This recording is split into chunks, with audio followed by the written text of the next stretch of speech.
Baru kali ini saya menyaksikan langsung seorang tersangka yang justru dibela mati-matian oleh netizen dan juga para advokat. Justru pihak pelapor yang malah dihujat habis-habisan oleh netizen. Ada apa sebenarnya?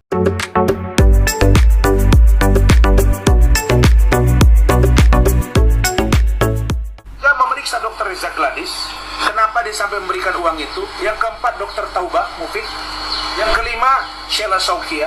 Saya akan datang dan meminta agar diproses orang-orang ini semua supaya terang peristiwa hukum ini. Jangan dong NM saja. Kenapa ada pemberian 4 miliar? Ada apa? Kalau lu tidak bersalah, lu nggak mungkin kasih.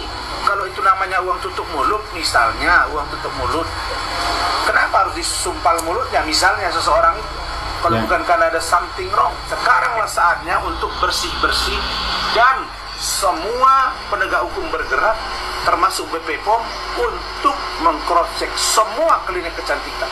Heni Sagara juga, kan somasi ini harus diperiksa semua. Bila perlu nanti, saya akan komunikasi dengan Nikita Mirzani. Kalau dia mau jujur kepada saya akan pertimbangkan untuk bantu dia.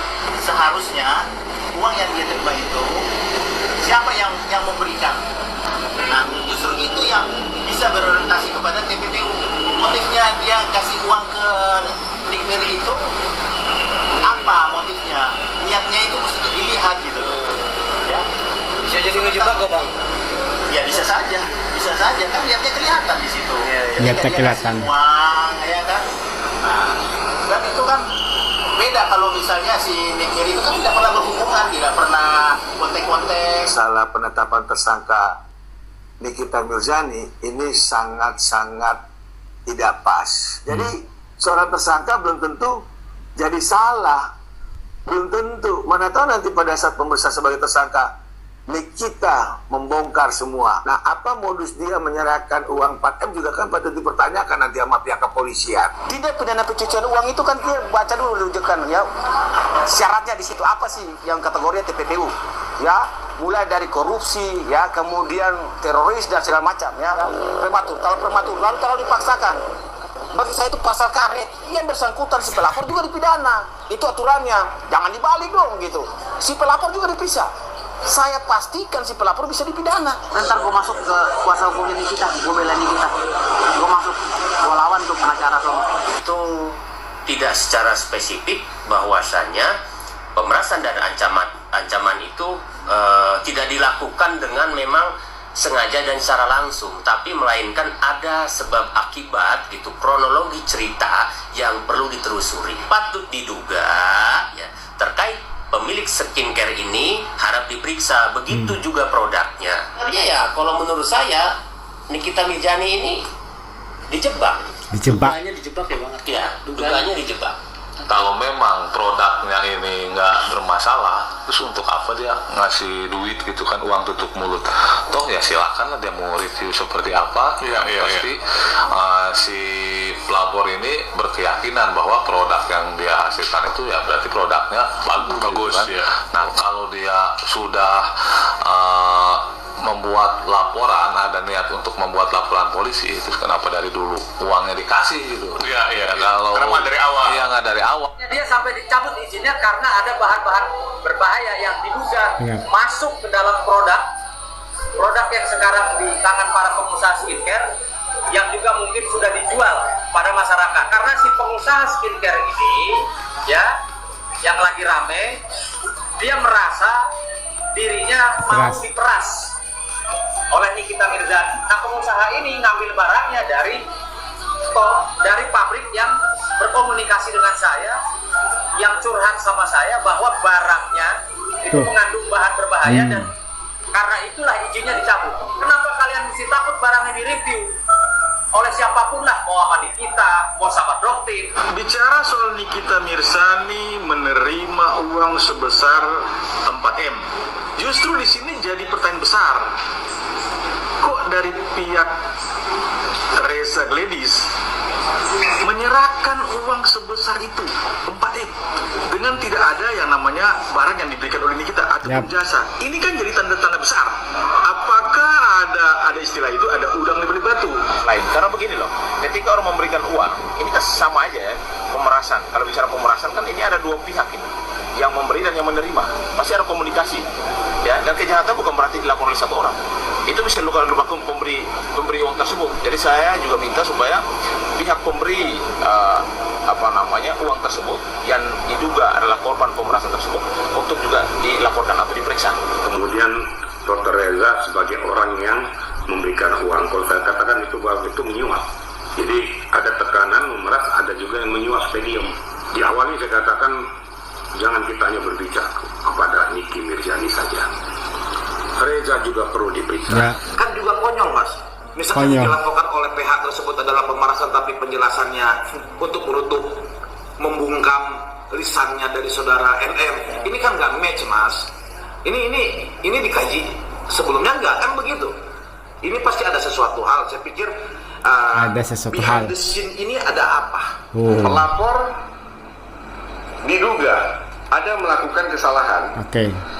yang dimana ditegur oleh terlapor. Ya. Sehingga pelapor memberikan sejumlah uang kepada terlapor untuk tidak menyuarakan kesalahannya. Kalau pelapor bisa memberikan 4 miliar kepada terlapor, berarti berapa besar kesalahan pelapor sehingga dia siap mengguyurkan 4 miliar untuk menutupi kesalahannya.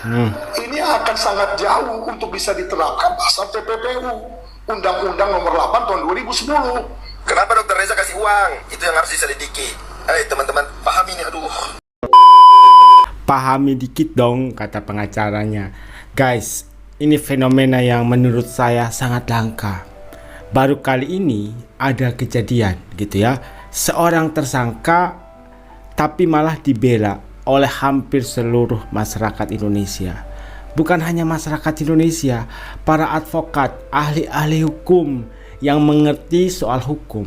Mereka di situ dengan jelas mengatakan bahwa ketiga pasal itu sebenarnya tidak pantas untuk diterapkan kepada Nikita Mirzani. Bahkan ada salah satu lawyer yaitu Bang George Elkel mengatakan bahwa itu pasal karet, terlalu prematur katanya untuk memberikan 3 pasal itu kepada Nikita Mirzani. Ketika Nikita Mirzani ditetapkan sebagai tersangka, para ahli hukum mulai ikut bersuara dan mereka menyuarakan sesuai dengan ilmu hukum yang mereka dapatkan. Dan kalian bisa lihat perbedaannya. Yang mendukung Nikita Mirzani itu lebih banyak daripada yang mendukung si pihak pelapor. Para advokat dengan tegas mereka mengatakan DRG juga harus diperiksa. Untuk apa dia menyerahkan uang tersebut kepada Nikita Mirzani? Padahal tidak ada hubungan timbal balik. Maksudnya tidak ada barang yang diberikan oleh Nikita kepada DRG. Jadi mereka menduga bahwa itu adalah uang tutup mulut agar Nikita Mirzani ini tidak menyuarakan dugaan kesalahan yang dilakukan oleh DRG. Kemudian ada juga salah satu lawyer yang sampai bingung. Saya bingung dengan pihak pelapor. Kalau memang dia merasa bahwa dia diperas, dipaksa oleh Nikita Mirzani, langsung dong lapor ke pihak kepolisian.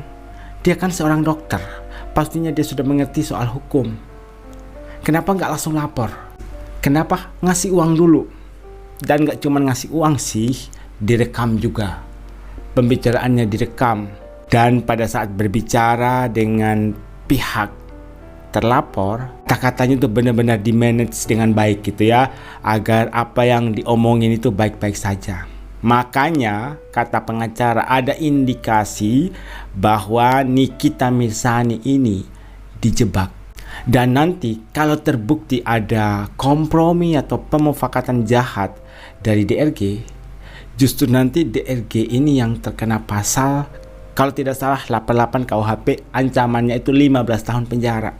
Dan saya yakin pihak hakim itu adalah sosok yang cerdas dan bisa menganalisis suatu masalah. Hakim tidak hanya melihat suatu kejadian ketika peristiwa itu terjadi di pertengahan.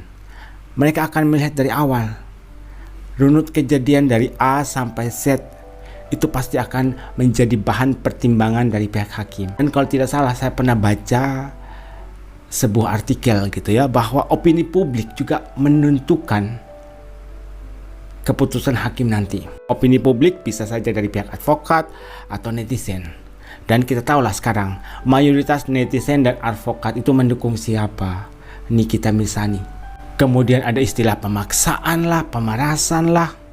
Kalian pasti sudah nonton kan video terbaru tanpa edit ya. Di situ malah si DRG ini yang merengek-rengek gitu ya untuk bertemu dengan Nikita Mirzani. Kemudian si DRG ini juga yang memaksa untuk memberikan sejumlah uang kepada Nikita Mirzani dan Mail. Padahal Mail sempat bilang gak usah lah, ngapain sih bu. Tapi anehnya si DRG ini tetap kayak ngotot gitu ya untuk ngasih uang.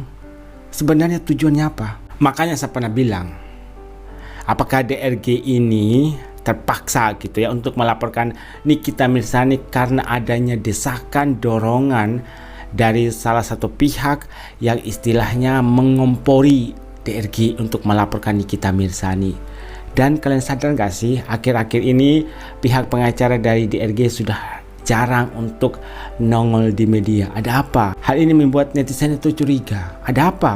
Kemarin aja lantam gitu ya untuk memerintahkan pihak penyidik segera menahan Nikita Mirzani. Bahkan mereka juga ngotot gitu ya agar Dr. Oki dan Doktif juga ditangkap. Tapi yang terjadi seperti apa? Dr. Oki dan Doktif belum juga ditangkap sampai dengan saat ini. Itu artinya apa? Kenapa si pihak pengacara ini kok ngotot gitu ya? Ada apa? Ada apa di balik semua itu? Dan kemarin Doktif dan kawan-kawan mereka sudah bertemu langsung dengan Komisi 6 DPR Republik Indonesia. Dan di situ ada beberapa poin hasil pertemuan antara Doktif dan Komisi 6 DPR RI. Anggota DPR RI Rieke Diah Pitaloka atau yang terkenal dengan sebutan Oneng, namanya saja Oneng ya, tapi otaknya encer. Nah seharusnya Bang Uya Kuya bisa belajar dari mereka gitu ya. Ada beberapa statement dari beliau. Yang pertama, pemerintah dan aparat hukum harus turun tangan untuk membongkar mafia skincare. Membongkar mafia skincare. Pasti ini banyak sekali owner skincare yang mulai ketar-ketir. Kalau pihak kepolisian sudah terjun langsung, semuanya pasti akan diselidiki. Dan kita yakin dan percaya gitu ya bahwa pihak kepolisian ini akan menjalankan tugas dan tanggung jawabnya mereka dengan seadil-adilnya. Yang kedua, aparat tidak boleh melindungi pengusaha skincare yang bermasalah. Oke. Jadi aparat ini tidak boleh berat sebelah. Ingatkan kata Ibu Rieke Diah Pitaloka, jangan ada suap menyuap. Makanya saya bilang, apakah ini adalah sindiran untuk seseorang? Kita nggak tahu juga. Yang ketiga, polisi tidak boleh memihak dan tidak terlibat suap menyuap untuk melindungi mafia skincare. Oke, ini harus dicatat ya. Dan di sini sudah diwanti-wanti loh oleh anggota DPR Komisi 6. Yang keempat, meminta dukungan Propam Polri untuk mengawasi anggota polisi agar tidak terlibat suap menyuap untuk melindungi mafia skincare. Bahkan di sini pihak Komisi 6 meminta kepada Propam untuk mengawasi anggota polisi. Jadi di atasnya polisi itu ada Propam mengawasi kinerja dari kepolisian. Apakah mereka bekerja dengan jujur? Apakah ada suap menyuap? Semua itu diperhatikan dan menjadi bahan pertimbangan dari pihak Propam. Jadi untuk pihak kepolisian pasti mereka akan bekerja seadil-adilnya. Hukum harus tegak lurus.